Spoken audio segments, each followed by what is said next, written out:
जी नाज़रीन, आज का मौजू है साइंस एंड फास्टिंग।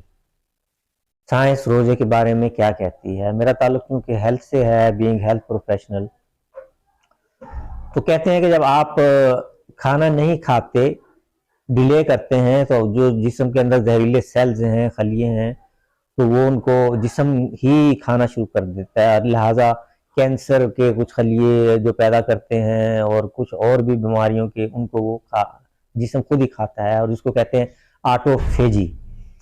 और मजहब ने भी रोजे की तलकीन की है, और जिस जमाने में ये रोजे मुसलमानों पर फर्ज किए गए, उन दिनों तो 10 ब 10 लड़ाई होती थी और जफाकश बनाना बहुत जरूरी था, तो इसलिए भी। लेकिन मेडिकल साइंस ये कहती है कि अगर आपने रोजा रखना है या कोई एक्सरसाइज शुरू करनी है, ये योगा वगैरह शुरू करना है, तो फर्स्ट कंसल्ट योर फिजिशियन, के पहले अपने डॉक्टर से मशवरा कर लें।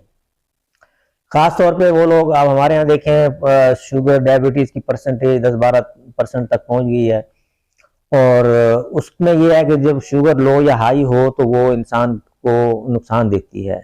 अगर आम इंसान 2 या 3 वक्त खाना खाता है, तो शुगर वाले के लिए ज़रूरी है कि उसी को तकसीम करके 5-6 दफ़ा खाए, बच्चों की तरह स्नैक्स में वो इस्तेमाल करे, और तभी वो कंट्रोल रहती है।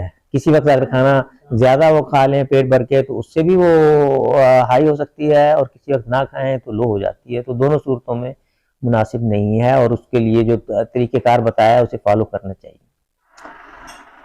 तो मेडिकल साइंस तो ये कहती है, लेकिन हमारे डॉक्टर जो हैं वो लोगों को खुश करने के लिए कह देते हैं, ठीक है जी, आजकल दवाइयाँ आ गई हैं, आप एक टेबलेट खा लें 24 घंटे के लिए, बस रोज़ा रखना है तो रख लें।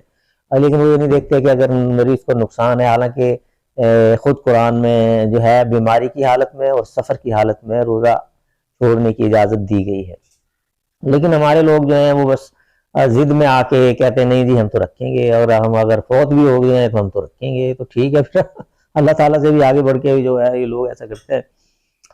तो इसलिए कहते हैं कि रोज़ा डॉक्टर से मशवरा इसलिए करना है कि भाई आपकी हेल्थ के मुताबिक वो एडवाइस करेगा कितने घंटे आप रख सकते हैं, कितने घंटे नहीं रख सकते। एक होता है इंटरमिटेंट फास्टिंग, वो ये होता है कि लोग कुछ दिन रखते हैं, कुछ दिन छोड़ देते हैं, फिर कुछ रखते हैं, फिर कुछ दिन छोड़ देते हैं।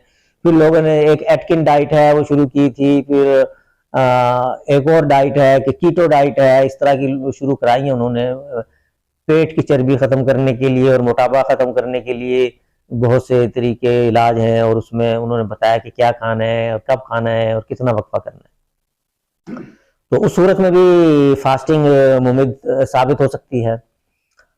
लेकिन हमारे यहाँ जो है उससे हमारे जो देखें ताजर हजरात क्या करते हैं कि कीमतें बढ़ा देते हैं। दुनिया भर में क्रिसमस पे कीमतें कम हो जाती हैं, हमारे यहाँ रमज़ान आते ही हर चीज़ को की कीमतों को आग लग जाती है। फल है, खाने पीने की चीज़ें हैं, मशरूबात हैं।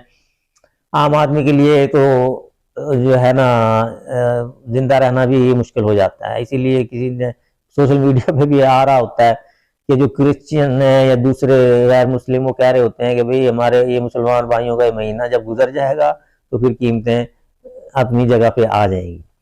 तो हमारे लोग समझते हैं कि बस ठीक है,